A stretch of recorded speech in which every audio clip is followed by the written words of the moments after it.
அன்பான சகோதர சகோதரிகளை அதிகாலை நேர வணக்கம். இன்றைய நாளுக்கான கர்த்தருடைய உயிருள்ள வார்த்தை ரோமர் 1:19 தேவனை குறித்து அறியப்படுவது அவர்களுக்குள்ளே வெளிப்பட்டிருக்கிறது. தேவனே அதை அவர்களுக்கு வெளிப்படுத்தி இருக்கிறார்.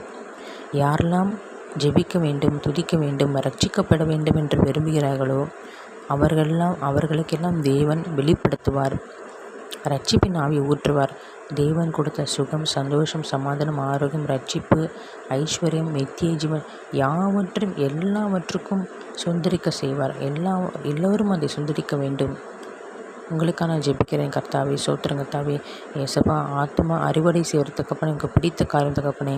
ஆத்மா ரட்சிப்பு வெளியேறப்பட்டது ராஜா. ஒரு பாவி மனம் திரும்பினால் தகப்பனே, பரலோகத்தில் இவ்வளவு சந்தோஷமப்பா. ஆண்டவர் ஏசப்பா, பாவிகளை ரட்சிக்கவே நீர் உலகத்தில் வந்தி தகப்பனே. அநேக சிலுவை பாடுகளை பட்டியறப்பா. நீர் மூன்றாம் உயிர்த்தெழுந்து பரிசுத்த ஆவியானவர் உலாவி கொண்டிருக்கிற தகப்பனே.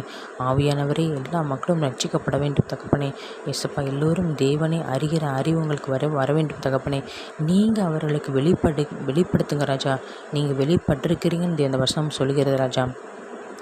தேவனை நீங்களே அவர்களுக்கு வெளிப்படுத்துங்கப்பா. சோத்திரங்கத்தாவே, வசனத்தின் மூலம் பேசுங்க, எடுத்து பேசுங்க தகப்பனே. ஏசப்பா, சோத்திரங்கத்தாவே. ஆண்டவர் அவங்களிருந்து பிரகாசிக்கல ஜாதியில் சொந்தமாக்க, ஆத்துமா அறுவடை செய்ய, ஆத்துமா ரட்சிப்புக்குள்ளே கொண்டு வந்து தகப்பனை ராஜ்யத்துக்கு சேர உங்களை பயன்படுத்துங்க ராஜா. மீட்பெறும் இரட்சகன் இருக்கிற இயேசு கிறிஸ்துவின் மூலம் ஜெபிக்கிறேன் தகப்பனே. ஆமேன்.